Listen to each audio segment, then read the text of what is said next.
Good morning, boys and girls. I hope you're having a good morning. Peter and I are on spring break, so of course it's a good morning. But boys and girls, we're glad you're back. Last week we talked about Nathan and David in 2 Samuel, but we said we're going to take a little bit of a break from that because of the Easter season. So boys and girls, this week we've got an object lesson for you, so I hope it gets your attention, and not just those boys and girls, but those adults out there who are watching too. Because of course, who wouldn't want a chocolate Easter bunny? Maybe you're looking forward to getting those in the upcoming weeks. It's coming quick. But boys and girls, how many of you have ever played the game Uno? Yeah, Peter and I have played before. The game Uno, if Peter were to sit here, now we know Peter can occupy himself pretty well on his own, but when playing a game, boys and girls, is that fun to do by yourself? Well, Peter now made 52 pickup. Do you know what that is, boys and girls? That's definitely better with a friend. So Uno or game, thanks Peter, I guess we're going to play. Uno is better with a friend. It's not so fun if you play by yourself. Or throw in some Spanish there, uno meaning one. It wouldn't be very fun. Hey, Peter. Hey, boys and girls, this is the card Peter wants to play. I don't think Peter plays very nice. The last time Peter and I played Trouble, I didn't think it was very nice either. Anyways, Uno is much more fun with your friends. And where are we going with this, boys and girls? Do you know that your friends should come to church? You should invite your friends to come with you. That's right, Peter and I do go to church together, although sometimes we don't see each other. Some things are just better when they're shared, like a game or coming to church. It's more fun with friends than it is by yourself. Do you know there's nothing better than receiving the good news than to share it with a friend? You have the good news, boys and girls. You've heard the gospel. Easter is all about Jesus coming and dying on the cross, and we should share that good news with our friends. There's no better thing than to share the good news of Jesus. Just like sharing in a game is fun when it's with someone else, so is coming to church. Now Peter's going to start building. But we do have this bunny up here, and yeah, Peter, we're moving on. Thanks. Okay, so you might be hoping you get one in a couple weeks. Not going to lie, sometimes I still like to get it. Although as a teacher, do you know they make apples and then they hide gummy worms inside? That's even better, just so you know. But how do you know if it's solid or if it's hollow? Well, we'd probably have to open that up, wouldn't we, Peter? Yeah, we got to get that open. We have to figure out if it's solid or if it's hollow. Boys and girls, did you know people's lives can be...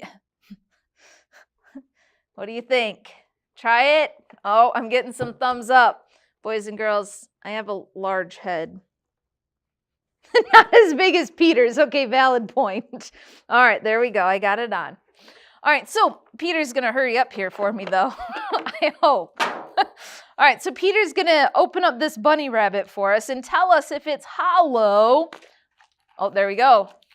Good job, Peter. Can you show the boys and girls? It's hollow. Some of you might be disappointed. Some of you don't really care. But it's hollow, and the Bible tells us, boys and girls, that there's a group of people. I don't trust Peter at the moment.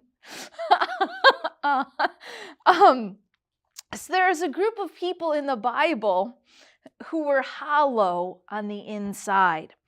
If we look at the book of John in the Gospels, John chapter 11, Jesus raises Lazarus from the dead. And when he raises Lazarus from the dead, the Pharisees start to plot to kill him. So we're going to talk about the Pharisees for just a second. We're not going to go through the whole story, but this comes from John chapter 11, starting in verse 46. It says, "But some of them went their way to the Pharisees and told them what things Jesus had done. Then gathered the chief priests and the Pharisees a council and said, 'What do we? For this man doeth many miracles.'"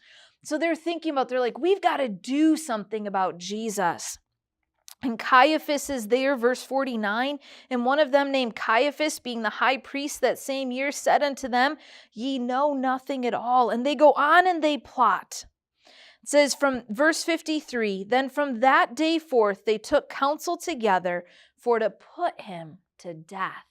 Caiaphas with the Pharisees planned to put Jesus to death.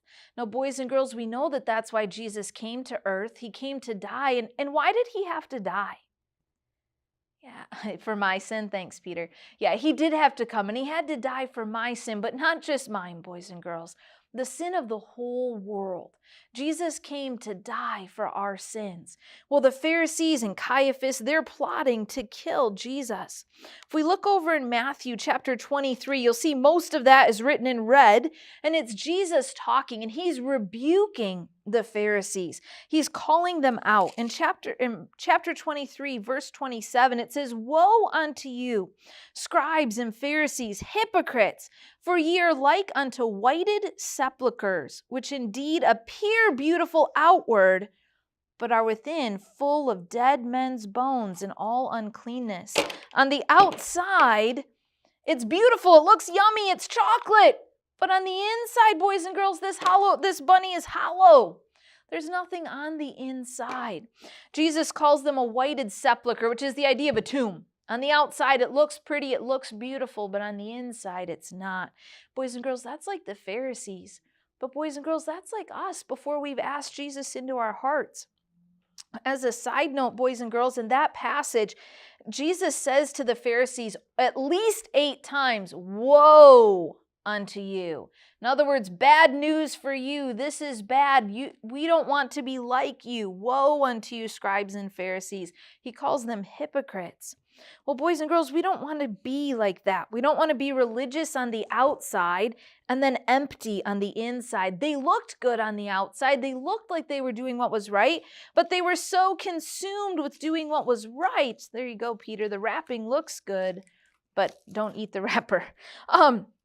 As Christians, we need to be careful that we don't fall into the same trap that the Pharisees did, that we become so concerned about our works and not the inside.